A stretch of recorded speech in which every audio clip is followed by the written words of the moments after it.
नहीं पड़ रही आपको? हाँ, ठीक ठाक आ रही है कि कम आ रही?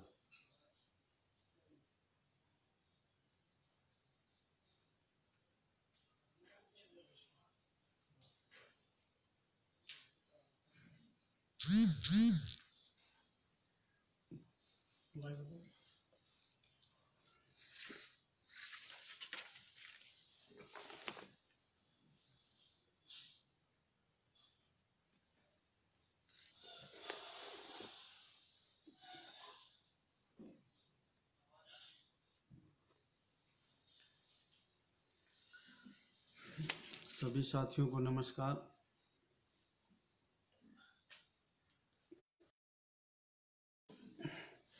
बारह बजे सब लोगों को मिलना था। जो आगे की रणनीति थी पार्टी के कार्यक्रमों के बारे में, हमारे भागीदारी संकल्प मोर्चा के बारे में, वो सारी बातें आप लोगों के बीच में आज करनी थी। बात शुरू करने से पहले मैं सबसे पहले आपसे आपकी तरफ से और अपनी तरफ से जन अधिकार पार्टी और भागीदारी संकल्प मोर्चा की तरफ से जो हमारे सैनिक सीमा पर गलवान घाटी पर 20 सैनिक जो हमारे शहीद हो गए हैं 15-16 की रात को, वो अपनी पार्टी की तरफ से और भागीदारी संकल्प मोर्चा की तरफ से मैं उनको श्रद्धांजलि अर्पित करता हूं और सरकार से ये अपील करता हूं कि जो हमारे ये सैनिक शहीद हुए हैं, जो हमारे ये वीर जवान शहीद हुए हैं, इनकी शहादत बेकार न जाने पाए और जो शहीद होने पर जो हम इनके परिवार की मदद करते हैं उसको बढ़ाया जाए। कम से कम 1 करोड़ रुपया उनके परिवार को दिया जाए और अगर उनके परिवार से कोई व्यक्ति सेना में जाकर के देश की सेवा करना चाहता है या इस लायक नहीं है, उसकी फिजिकल कंडीशन ये नहीं है, तो हमारी राज्य सरकारें हैं, केंद्र की सरकार है,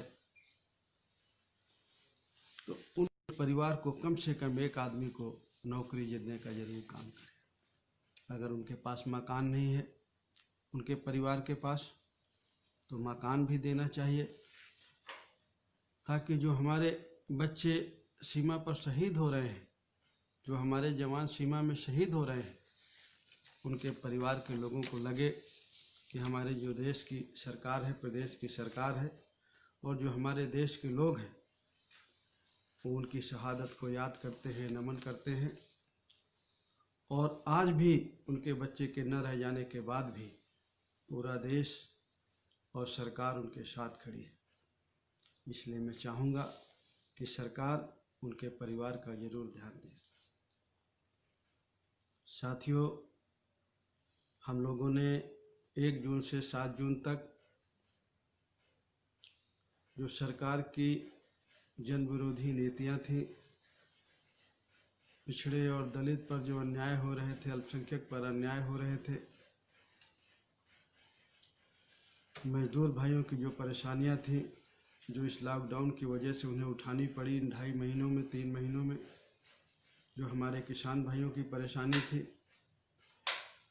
इन सारी बातों को लेकर के आप सब लोगों ने जन अधिकार पार्टी सहित भागीदारी संकल्प मोर्चा में जितने घटक दल शामिल हैं, सब लोगों ने अपने अपने घरों में काली पट्टी बांधकर 1 जून से 7 जून तक आपने धरना दिया और उस धरने के माध्यम से अपनी बात को सरकार तक पहुंचाने की आप लोगों ने कोशिश की। हम लोग जिस दिन 7 तारीख को समापन था, उस दिन मैंने और मेरे साथी हैं ओम प्रकाश राजभर जी और जो हमारे श्रीमती कृष्णा पटेल जी हैं, रामकरण कश्यप जी हैं, प्रेमचंद प्रजापति जी हैं, रामधनी बिंद जी हैं, अनिल चौहान जी हैं, बाबूराम पाल जी हैं। सभी साथियों ने, हम लोगों ने बैठ के निर्णय लिया था कि 10 दिन तक हम लोग देखते हैं। अगर सरकार जो जुल्म जास्ती हो रही है उस पर अंकुश लगा रही है, जो जुल्म करने वाले लोग हैं उन पर कार्रवाई सरकार अगर कर रही है, तो हमारा जो ये धरना है, ये जो आंदोलन है, इसको हम आगे नहीं बढ़ाएंगे। लेकिन अगर सरकार जुल्म जास्ती को नहीं रोकती है तो इस आंदोलन को हम आगे चलाएंगे। आज देश के हालात ऐसे हैं, ये जो गलवान घाटी में घटना हुई ने हमारे देश के सैनिकों को कायराना तरीके से हमला करके जो उन्हें मारा है, हम सब लोग उसकी निंदा भी करते हैं। और ऐसे मौके में हम ये चाहते हैं कि सरकार कोई कदम उठाए। सरकार इस पर कोई कदम उठाती है तो हमारी पार्टी और भागीदारी संकल्प मोर्चा अगर चीन के मामले में कोई ठोस कदम उठाती है तो हम लोग उसके साथ में हैं। आज हम लोगों को आगे के अपने कार्यक्रम की घोषणा करनी है, तो उस घोषणा में मैं सबसे पहले जो आप लोगों से कहना चाहूँगा कि हम लोगों ने ये तय किया है, जो हमारे भागीदारी संकल्प मोर्चा में जितने घटक दल शामिल हैं, कि हम लोग हफ्ते में एक बार प्रत्येक सोमवार को जुल्म जास्ती के खिलाफ, मजदूरों की समस्याओं को लेकर के, किसानों की समस्याओं को लेकर के, जो छोटे व्यापारी हैं उनकी समस्याओं को लेकर के हर हफ्ते हम सोमवार को धरना देंगे। और जब तक ये धारा 144 लागू है, फिजिकल डिस्टेंस के लिए कहा गया है, तो सरकार ने जो नियम बनाए हैं उस नियम के अंडर में रह करके हम उस कार्यक्रम को करेंगे। लेकिन आज ये चीन की घटना हुई है, तो इसको ध्यान में रखते हुए जब आप 22 तारीख को ये कार्यक्रम करने जा रहे हैं, तो सबसे पहले हमारे भागीदारी संकल्प मोर्चा के साथी जो इस सोमवार का आपका कार्यक्रम है, आप लोग इसको एक शोक सभा के रूप में इसको करें। आप सब लोग जो हमारे जवान शहीद हुए हैं उनको याद करें, उनको नमन करें, उनको श्रद्धांजलि दें, और आपकी तरफ से ये मैसेज जाए कि हम सारे लोग, सारे देशवासी हम अमर शहीद जवानों के साथ हैं, उनके परिवार के साथ हैं। उसके बाद जो हमारे हम कहते हैं जय जवान जय किसान, जय जवान के साथ जय किसान का भी नारा आता है। तो जो हमारे किसान भाई हैं उनके फसल का समर्थन मूल्य नहीं मिल रहा, खाद की कीमत इतनी बढ़ी हुई है, सही बीज नहीं मिल रहा, सिंचाई का सही साधन नहीं है, उनकी खेती की लागत बहुत बढ़ गई है, छोटे छोटे उन्होंने लोन ले रखे हैं तो उनका लोन नहीं माफ़ हो रहा है। एक तरफ सरकार इस लॉकडाउन में कुछ लोगों का, 2-4 लोगों का 68,000 करोड़ रुपया माफ़ कर दिया, और दूसरी तरफ जो किसान है, जो मजदूर है, उसके बारे में सरकार नहीं सोचती है। तो हमें किसान भाइयों की भी बातों को रखनी है। और जो सबसे अहम मुद्दा जो हमें सोचना है, हमारे बच्चों को सोचना है, आपको, हमको, सबको सोचना है कि जो हमारा आरक्षण है, जो हमारा रिजर्वेशन है, वो लगभग समाप्ति की ओर भारतीय जनता पार्टी की सरकार ने कर दिया है। मेडिकल में ओबीसी के बच्चे के एक बच्चे का भी दाखिला नहीं है उत्तर प्रदेश में, एक भी ओबीसी के बच्चे को सीट नहीं दी गई। उत्तर प्रदेश में नहीं दी गई, बिहार में नहीं दी गई और कोई प्रदेशों में ओबीसी के तहत किसी बच्चे का एडमिशन नहीं किया गया। एक तरफ सरकार कहती है कि हम जो ठेके वोके देंगे उसमें हम ओबीसी के और शेड्यूल कास्ट के बच्चों को रिजर्वेशन देंगे। ठेके में आप रिजर्वेशन देंगे या नहीं देंगे ये तो आप कह रहे हैं, खाली कर नहीं रहे, लेकिन जो मिला हुआ था उसको आपने छीन लिया। तो सबसे पहले तो हमारे इस धरने के माध्यम से ये मांग है कि जो हमें आरक्षण मिला हुआ है, जो हमारे बच्चों के लिए डॉक्टर बनने का, इंजीनियर बनने का, सिविल सर्विसेज में जाने का जो संविधान निर्माताओं ने जो हमें रास्ता दिया है, उस रास्ते को आपने जो बंद किया है वो आप संविधान के खिलाफ काम न करें। हमारा जो आरक्षण खत्म किया है उसको तुरंत बहाल किया जाए। पेट्रोल और डीजल की कीमतें पिछले 10 दिनों में बड़े होशियारी और चालाकी के साथ जो बढ़ाया जा रहा है, 11 तारीख से आज तक में, आज 20 तारीख है, पेट्रोल की कीमत लगभग 4.25 रुपये बढ़ गई प्रति लीटर। डीजल की कीमत लगभग 5 रुपया बढ़ गई इन 8-9 दिनों में। पेट्रोल की, डीजल की बढ़ी हुई कीमतों को वापस लिया जाए। जो अन्याय अत्याचार हो रहा है हमारे लोगों पर उसको रोका जाए। और जो हमारे बच्चे पढ़ लिख करके बेरोजगार घूम रहे हैं, हम कह रहे हैं, सभी पार्टियों के लोग कह रहे हैं, आपने भी कहा था कि साल में हम 2 करोड़ रोजगार देंगे। 2 करोड़ रोजगार तो आपने दिया नहीं, 2 लाख भी नहीं दिए। और इन 6 सालों में आपने लगभग 2 करोड़ सालाना के हिसाब से लगभग 12 से 13 करोड़ लोगों के रोजगार आपने ले लिए। आपसे चाहेंगे कि जो हमारे बच्चे हैं उपाय करें, और जो हमारे मजदूर भाई इस लॉकडाउन की वजह से बेरोजगार हुए हैं, उनके बच्चे मरे हैं, पत्नी मरी हैं, खुद मरे हैं बहुत जगह, और जो बेचारे बच करके आ गए हैं उनके लिए भी रोजगार का इंतजाम किया जाए। जो छोटे मोटे हमारे व्यापारी हैं, जो बेचारे ठेलियाँ लगाते हैं, मूंगफली बेचते हैं, सब्जी बेचते हैं, अंडे बेचते हैं, छोटी छोटी दुकानें करते हैं, छोटे छोटे लोन लेके, उधारी लेकर के उन्होंने कारोबार किया। आज उनकी ये हालत नहीं है कि उसको वो दे सके। हम चाहेंगे सरकार उसको भी माफ़ करे। सरकार छोटे व्यापारियों के भी कर्जे माफ़ करे, जो हमारे किसान भाई हैं उनके भी कर्जे माफ़ करें। ये बहुत सारी चीज़ें हम लोगों ने 1 जून से 7 जून तक जो हमने धरना दिया था उस समय भी हम लोगों ने ये बातें कही थी,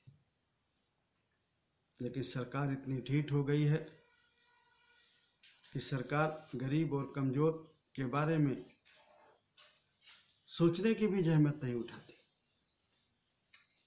मजदूर भाइयों के लिए जहाँ एक तरफ वो परेशान थे, दूसरी तरफ उनके ऊपर एक कानून लाद दिया गया, उनके ड्यूटी बढ़ाई गई और एक तरह से उनको बंधुआ मजदूर बना दिया गया। अधिकार थे वो खत्म कर दिया गया। तो जो मजदूर भाइयों के अधिकार खत्म किए गए हैं, किया जाए। कानून बने थे, मजदूर भाइयों से काम लिया जाए। उनका जो मालिक है, जहाँ वो काम करते हैं, फैक्ट्री का मालिक है या जो वहाँ का इंचार्ज है, वो मजदूर भाइयों का उत्पीड़न न कर सके। इन सारी चीज़ों को लेकर के अपने गांव में, अपने मोहल्ले में करके और लोगों को जागरूक भी करना है। जब हम का ध्यान हम आकर्षित करा रहे हैं कि ये हमारी समस्या है, दूसरी तरफ हम लोगों को भी हमें जागरूक करना है। जिन लोगों के लिए हम लड़ाई लड़ रहे हैं, जो हमारे किसान भाई हैं, मजदूर भाई हैं, हमारे बेरोजगार बच्चे हैं, हमारे छोटे दुकानदार हैं, जो भी लोग पेट्रोल और डीजल की कीमतों से प्रभावित हैं, और वो सारे लोग, जब पेट्रोल और डीजल की कीमत बढ़ेगी, आप कोई भी सामान की आपूर्ति ट्रक करेगा, गाड़ी करेगी, स्वभावतः उनकी कीमतें बढ़ जाएंगी, उनका गाड़ियों का भाव, तो हर व्यक्ति प्रभावित है। तो जब आप ये लड़ाई लड़ रहे हो, सरकार का ध्यान आकृष्ट करा रहे हो, तो एक तरफ आपको सरकार को भी अवगत कराना है और दूसरी तरफ आपको लोगों को भी जागरूक करना है। लोगों को जागरूक कि अगर ये सरकार हमारी बात नहीं सुनती है तो हमें सरकार को ये दिखाना है कि हम इतने सारे लोग हैं इस मांग के समर्थन में, आपको मानना चाहिए। और अगर आप नहीं मानते हैं तो आपकी सरकार को बनाए रखना या गिराना, ये आम जनता का काम है, ये आपका काम है। इसलिए मैं चाहूँगा कि आप लोग इस धरने के माध्यम से अपने गांव में, अपने मोहल्ले में या फ़ोन के माध्यम से अपने लोगों को भी जागरूक करें। सरकार पर दबाव तभी बनेगा जब इन मांगों के समर्थन में बड़े पैमाने पर लोग नजर आएंगे, और अगर इन मांगों के समर्थन में लोग नहीं खड़े होंगे, जिनके लिए आप धरना दे रहे हैं वो नहीं खड़े होंगे, ये बातें उनकी समझ में नहीं आएंगी, तो सरकार उसको अनसुना कर देगी। और अगर ये मांगे हमारी जायज़ हैं, आप अपने गांव में, मोहल्ले में, अपने किसान भाइयों से, मजदूर भाइयों से, अपने बच्चों से, सबसे सलाह करिए।